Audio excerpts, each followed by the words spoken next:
everyone, to a Fighting Friday on Couch Potato Diary. My name is Peter Klein. Thank you very much for tuning in today. Coming up, we are going to talk some UFC, some boxing, and some WWE after a big weekend last weekend. What's next for all the competitors? Plus, we'll get into a few things from the week. So, a lot to cover. If you're looking for the more stick and ball type sports, we have those on the episode that came out this morning. So, for NHL and NBA, just go there. All right, that's enough talking. Let's get into the fighting. Let's talk some UFC coming out of UFC 301.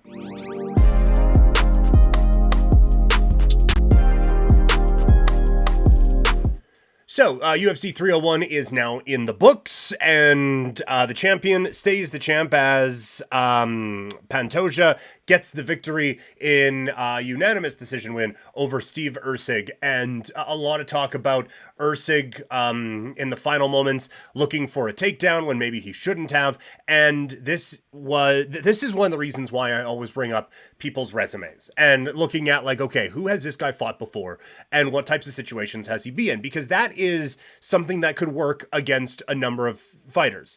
Going up against the champion in your weight class in the 5th round, that's not the time for that. And so this is a learning experience for Erceg. And it's tough when it comes in a championship bout because you should be learned by then. But this is a huge learning and growing experience for Erceg, who I thought really showed himself really, really well. But this is one of those things I talk about it in other sports all the time, and it comes up here. This is where you have to learn how to win. This is where you have to learn what it takes to win in those big moments. And Erceg just didn't have it here. Great fight. Very good fighter. Just didn't have it on this night. So what is next? Well, for Pantoja, I think his next title is against Amir Albaaz. Albaaz has won 6 in a row, 5 in the Ultimate Fighting Championship. He is coming off of a win over Kai Kara France. The first 2 in the rankings, Brandon Royval, we've seen it. Brandon Moreno, we've seen it. This division does not need more rematches right now. We need new contenders coming in and getting these opportunities. And so I think Albaaz is someone who deserves this opportunity, has a real win over Kai Kara France. And so I think that is where the Ultimate Fighting Championship goes next with Pantoja. As far as Erceg is concerned, I have him going up against Mateusz Nicolau, both coming off of losses like a week apart. And both of them, I still think, fairly high in the UFC's rankings in the flyweight division. And so I do think that these are a couple of fighters who deserve an opportunity for a bounce back. For Nicolau, it's a couple of losses in a row. He needs one bad. And I think this would be a good get-right spot for Erceg. After that, Jose Aldo with a turning back the clock performance. And some people saying he should get a title shot. I am not one of those people. I like to give title shots off of things like merit. And while Jose Aldo, we did a legacy look. That resume, anytime they want to throw him into a title shot, they can be like, yeah, well, it's Jose Aldo, so deal with it. That they would be very much within their rights to do that. But I think in this case, he goes up against the incredibly named Song Yadong. They are right beside each other in the rankings. And I think this would be a really fun, really interesting matchup. And if Aldo wins this one, then we can talk about hot shot and a title opportunity. But I still think he needs one more win. In terms of Jonathan Martinez, I have him going up against Pedro Munoz, both coming off of losses, both in the bottom part of the top 15 in the bantamweight division. And so both, I think, needing wins to kind of get back into the kind of a win away from being 2 wins away sort of a thing, but both those guys really need to bounce back, and so I think that would be a good move to make. For Anthony Smith, some talk that maybe he works his way back up the ladder and becomes a title challenger one more time. I have him going up against the loser of Johnny Walker and Volkan Ozdemir, those two fighting in June. So just next month, so the timeline, not perfect, but they line up a little bit. The winner of this fight, I think, is going to want something a bit more impactful than someone behind them in the rankings. But I think for Anthony Smith, it makes sense. Like, he is working his way up. The loser of this will be kind of on their way down, and they're right there. And for Smith, it would kind of solidify, like, is this guy someone who can make one more run at being a title challenger, or is this just someone who has been on our desk, who obviously knows a lot about fighting, but maybe doesn't necessarily have it anymore? And I think it would be a good landing spot for the loser of Ozdemir against Walker. Michel Pereira, I have him going up against Chao Barallo. Both guys fought at 301. Both guys picking up victories. They're right beside each other in the rankings. let's do it. They're on the same timeline. Let's roll with it. Pereira, again, so impressive coming off of that victory at UFC 301 and the maturity that he has shown after some questions about it in his first few fights, I think was really, really impressive for him. And the last one, my boy, Drakkar Klose, he comes up with a unanimous decision win. I have him against Beneil Dariush again. This was Klose's last fight. He has won 4 in a row since that loss. So let's roll that baby back. Let's do it again. Dariush, I think, is in need of... I'm not going to just in need of a win is a bit of an overstatement, but you're in need of a win. And he is someone who I think is still a good barometer of, can you get yourself back into title contention? The fact that Klose, after 4 wins in a row, coming off of the Dariush loss, isn't higher up than where he is, I find a little mystifying, quite frankly. So I think that this is an opportunity to see, like, has he learned from that experience losing to Beneil Dariush? But it's a good time for fight fans as we get ready for UFC 302. Obviously, there's a lot of complications around the UFC's new involvement with Saudi Arabia and all of the human rights issues that go along with Saudi Arabia. From a fight standpoint, Robert Whittaker against Khamzat Chimaev is fucking bananas. And so again, it's apparently coming up in hockey, but it's come up in boxing, and it will again this week with Usyk against Tyson Fury, and maybe later this year or early 2025 with a potential Canelo against Terence Crawford. We'll get to that in a second. But this is the start of what is going to be, I think, a complicated relationship for some fight fans. For others, yeehaw, who cares? Let's just see the best in the world punch each other in the head. And if that's your thinking, then boy, howdy, do we have a matchup for you in Jeddah, Saudi Arabia. But obviously a lot of complicated factors go along with that. So those are the fights to kind of look forward to and the fights to make coming out of UFC 301. There is a fight night card this weekend. Derek Lewis, they're on the road, so let's celebrate it. Derek Lewis, he is the king of the fight nights on the road as they, I believe, make their way to St. Louis this weekend. All right, that is the aftermath following a big UFC, big-ish UFC. What about the boxing world? Canelo Alvarez had a big fight this weekend against Jaime Munguia. What's next for both? Let's talk about it.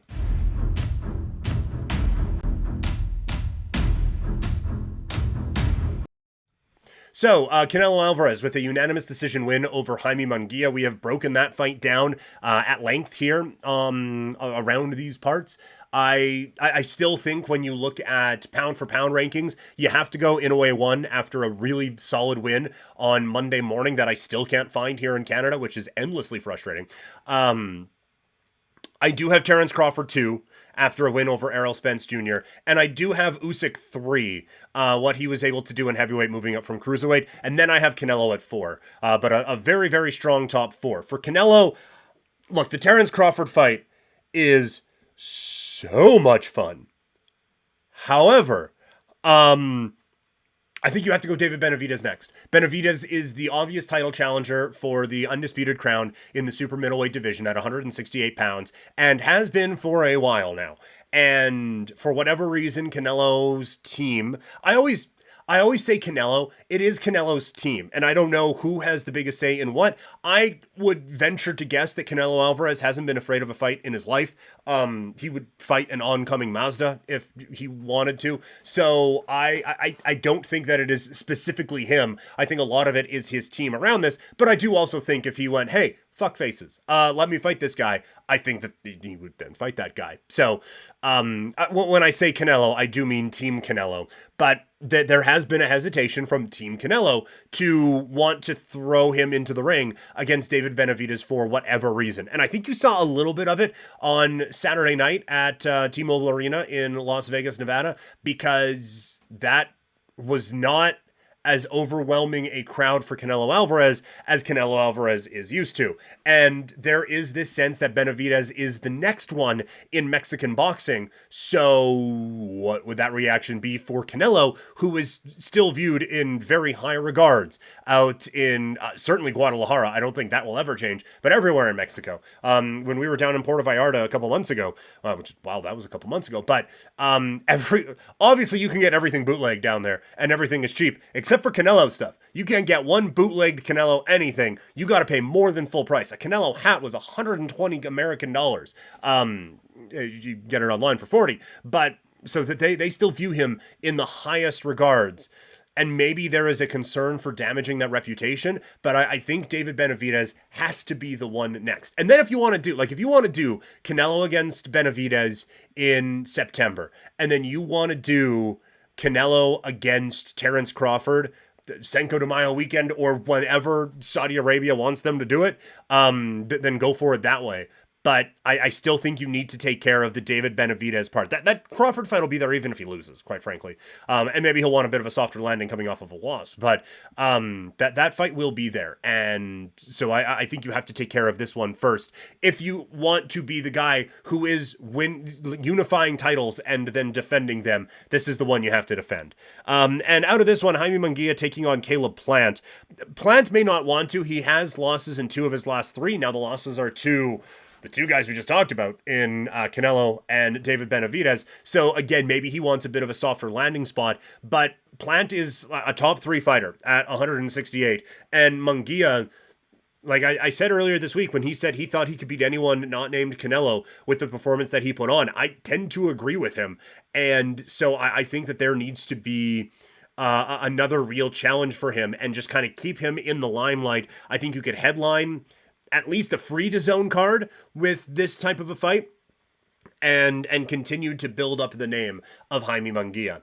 Just quickly before we get to the wrestling talk, there is a good fight this weekend as George Kambosos Jr. takes on Vasily Lomachenko. Lomachenko is 36 years old. It's crazy how time flies. But I still, like, obviously, if we get peak Lomachenko, he beats everybody. I still think there is a lot there in Lomachenko, so I am going with the former pound-for-pound king in the boxing world, Vasily Lomachenko, to pick up a victory and win the vacated IBF championship. So, that is the old face punch and stuff. What about some wrestling? WWE Backlash was this weekend, so let's look ahead. Previously, we looked all the way ahead to WrestleMania 41. Now we know it's in Las Vegas, Nevada. But what about SummerSlam in Cleveland? You don't even have to worry about it. I've booked it. Here is my prediction, or thoughts anyway, for how WWE gets us to the biggest party of the summer, SummerSlam in Cleveland. The WWE just wrapped up Backlash with one of the greatest crowds in the history of the company. So what's next? Well, in the immediate, it is the King and Queen of the Ring. Again, talking about uncomfortable conversations in Jeddah, Saudi Arabia. That is coming up in a couple of weeks' time.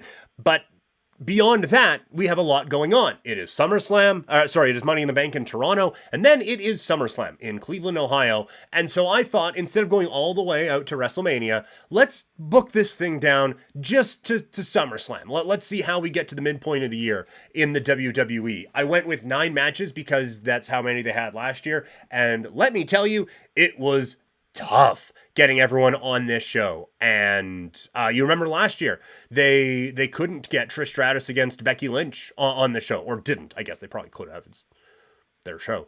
But there are definitely a few that get left off here that I did not enjoy leaving off. So we will begin with the WWE Women's Championship, Bayley against Tiffany Stratton. I think that feud has legs, and I think, honestly, Tiffy time at SummerSlam. You get a few months out of Bayley, but I think you get a big moment here for Tiffany Stratton. Assuming she continues to develop, she deserves to be in this world title picture, and I think she gets the win. So I would continue to book Tiffy time all the way up to SummerSlam.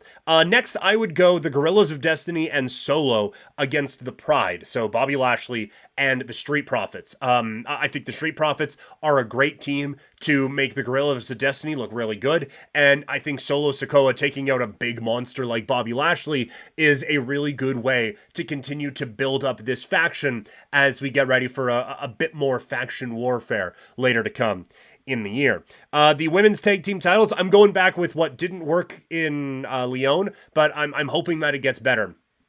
with Bianca and Jade against the Kabuki Warriors. Now, we don't know how long Asuka is going to be out. If there has to be a Dakota Kai thrown in there with Kairi Sane, then fine. But I think these are still, even with some of the issues, these are still the two best teams in the WWE's women's tag team division right now. The one caveat on that being, if we do get the Wyatt Six at some point, Alexa Bliss and Nikki Cross, I think, certainly need to be in there. I didn't put all of them in there just because we don't know them yet, and so I think there are a lot of very educated guesses, but it's still assuming, and so I think that can be a bit of a dangerous game for sure. Liv Morgan against Io Sky for the Women's World Championship.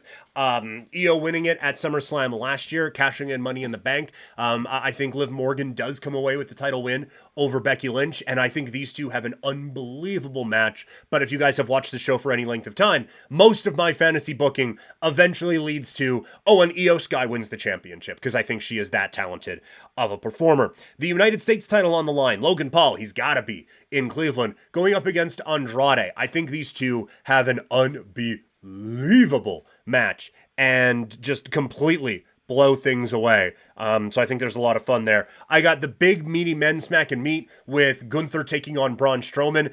I would imagine Gunther wins the King of the Ring here, and we start to really progress him in his title aspirations. They could even do it at this point, and I wouldn't necessarily be stunned, or even before. But I think for right now, what we know, I would go with him over Braun Strowman and continue to build up that monster character that way. Drew McIntyre against CM Punk in some kind of holy shit, they're beating the hell out of each other type of a match. That just feels like the way to go. They will probably do a thing at Clash in the Castle in Scotland, and then this will be the official end of the blood feud, assuming both guys can stay healthy out of whatever match they do out in Scotland. For the World Heavyweight Championship, it is Damian Priest against Finn Balor as the Judgment Day comes crumbling down around Damian Priest, who I believe gets a win here and comes away looking like, continuing to look like a really big megastar, officially finishing up his babyface turn, setting him up for something with Gunther on down the line. And then in the main event, it's just nothing really. Just Cody against Roman Reigns rematch. That's all. That's it. That's all I would do. We'll see. I went back and forth on whether I thought it would be Cody against Roman, or Cody against Rock. I think eventually we get both.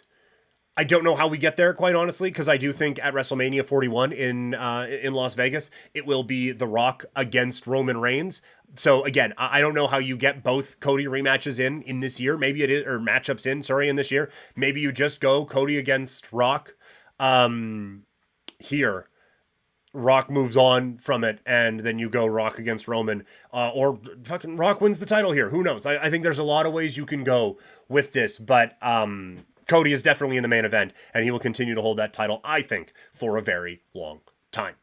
Just a couple other quick wrestling notes. Anarchy in the Arena is going to be incredible as you see that the teams come together, and I have found myself pretty intrigued in this storyline with the Young Bucks kind of taking over a little bit. I thought we needed to get a touch more of them this week, continuing to put their stamp on this show, making it a little bit more insufferable. It is tough to escalate from hitting a guy with diverticulitis in the stomach with a chair, but I thought we could have used a little bit more power-hungry Young Bucks this week instead of just they have their video whatever. But I think over the next little bit, we see them become more and more insufferable, and I wonder if this is... it's funny, so much of my ideas come back to blood and guts, but I wonder if you get eventually a blood and guts for control of the company, or something along those lines at a certain event, or even a Dynamite, who's to say. But I thought AEW this week was pretty strong. The Embassy turning on Swerve is interesting. No Prince Nana there is interesting. Nana is such a fun part of the presentation with the Swerve When I Drive dance and stuff like that. I would hate to see them broke up. But after a bit of an initial blip, I think they've done a pretty good job of building Swerve Strickland up. And it was awesome to see Mo Jabari wrestling on Dynamite, getting in there and kind of mixing it up with Chris Jericho and Big Bill a little bit. So that was really cool to see. But I thought, aside from that, that was the coolest thing in wrestling this week. aside from that, I thought the coolest thing in wrestling this week, honestly, NXT doing their combine to figure out who the 6 competitors are for the the Women's North American Championship ladder match, I thought was brilliant. And when I heard it, I kind of groaned, but they have started it out really, really well. And I like it's something only they could do. I don't think this is a main roster thing you could do or anything like that. Maybe you could do some kind of NBC tie-in with the Olympics thing, like some kind of triathlon, whatever the hell, for a title shot. But they did that with the Viking Raiders, Warriors, whatever, and the Street Profits during the pandemic, and it sucked. Now, different creative team.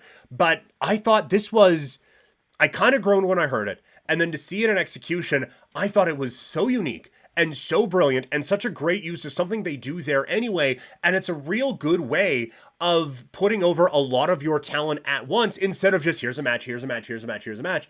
You can kind of tie it in with, look, this person is athletic as heck, and that is why they deserve to be in this match. And then you can kind of pivot off of this where you have someone who goes out there and can like broad jump a car, and okay, well, why aren't you being a little bit better? Where is all this potential going? And so I think there are storylines you can kind of build off of with this. I thought it was so creative and so well done. So bravo to NXT for putting that together this week. All right, that is the show. Thank you guys so much for tuning in. Again, if you're wanting some of the hockey talk or some of the basketball talk, that is over on Couch Potato Diary right now, right where you're getting this. It is there, and we break it all up into all the different segments so you can just catch what you are looking for. You can find me on social media, Twitter, Instagram, and TikTok. I am at Primetime Klein, twitch.tv/primetimepk, and you can email this show, couchpotatodiary@yahoo.com. If you are listening to this, make sure you subscribe, leave a review. If you are watching, make sure you subscribe, like, and leave a comment, and I will talk to all of you next week. I'm out.